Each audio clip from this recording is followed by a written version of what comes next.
remember in graduate school, I received some very unpleasant news.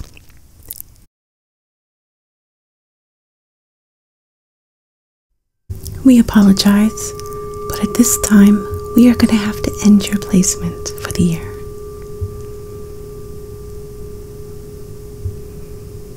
At this late date, we will be unable to secure a new placement.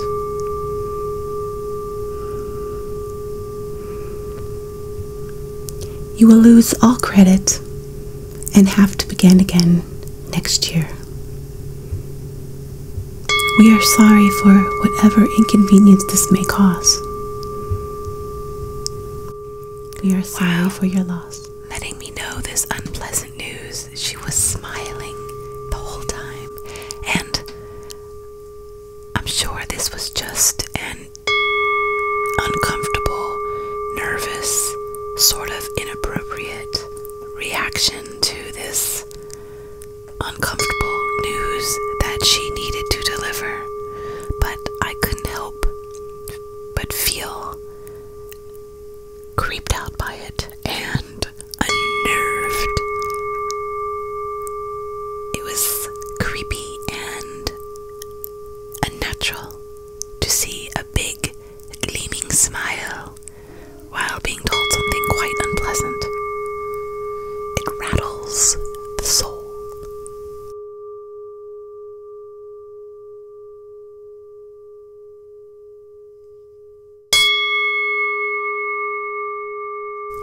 Have you ever experienced a time where somebody was telling you something uncomfortable and smiling at the same time? We all react different to uncomfortable situations. That one is particularly uncomfortable. And I knew where we were in our relationship. I knew it wasn't all, all the way great. So I knew that it probably was a possibility, but it definitely wasn't true. And it's my bad because he has more integrity than that. He would never do that to me. Okay, what about the financial problems? I don't have any financial problems. Hallelujah.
Do you get annoyed when someone texts you one-word texts?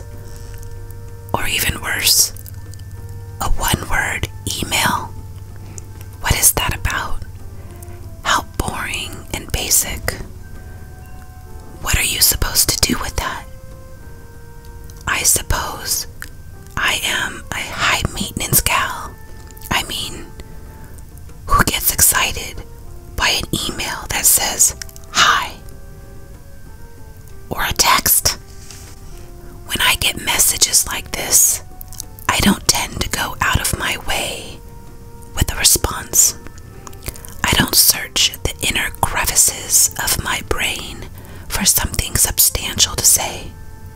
If anything, I have to restrain myself from saying something edgy like, "Wow, you have a way with words."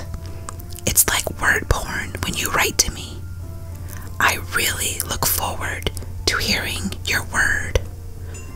And with that hi, I am bored.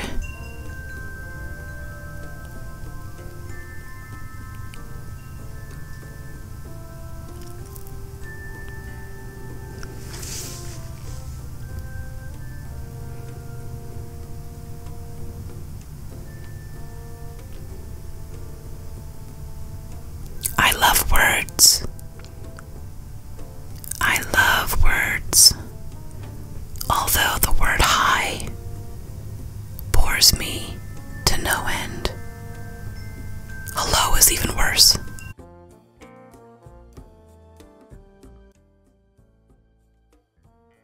Sorry, I guess I need a little bit more. But less of a beige lens because it's only the top amount of product that was open to the air. So look at this. Look what happened.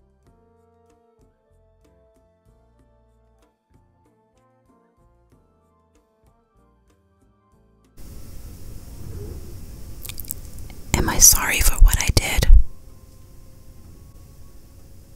Maybe. Will I do it again? Probably. Do people need to be alarmed? No.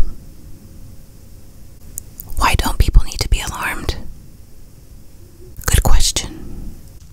So, the first time I ever experienced that sort of dialect was with my first boyfriend when I was 21. I had never heard anyone talk like this before. It was so interesting to me. And I remember he was talking about something and he suddenly started talking in this way. He would ask questions and then answer them. Like he was talking, I was like, any question that I may have already was stating it and answering it. So, found that fascinating. And back then, that was not a pet peeve of mine. I remember being very intrigued by that way of talking. It was like, am I interrupting a conversation? Fascinating. But then and then it just became like, okay, enough. And he would get in, or if he needed to explain himself, he would ask the questions and answer them. I had gone to another store. Yes. If I had a chance to do it differently, would I? Of course. Had I known there would be no milk at that store, would I have gone? No. Okay, that one was ridiculous. Let me think of another one. That's more realistic.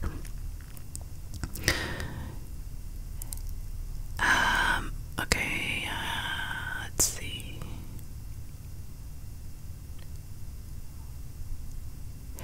Had I known the meeting was gonna be completely boring and uneducational, would I have gone? No. Now knowing is irrelevant to our case. Am I going to bring it up in the next meeting? No.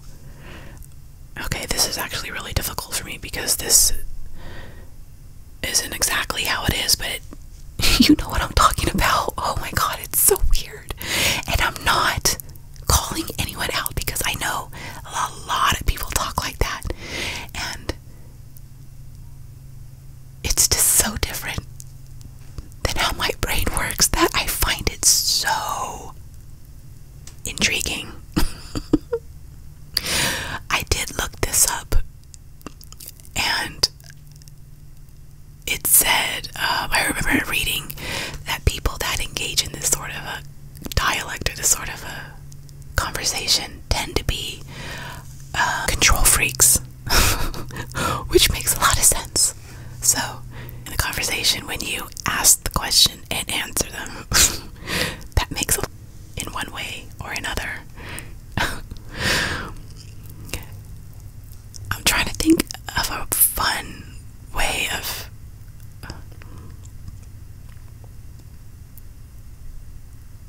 now, these little pet peeves or annoying things, they're really not that serious. This is just little things that I notice, but I any of them. They're just curious to me. And by no means am I throwing any shade towards anyone who may do one or two of these things, because Lord knows I have my ways and things that could set someone off. And I have read many comments, well, not many, but I have read several comments throughout the years that my gum chewing is gross, or well, usually it's about the gum chewing. I make sure to put gum chewing in the title in order to not enrage anyone, or in order to not surprise anyone clicking on the video.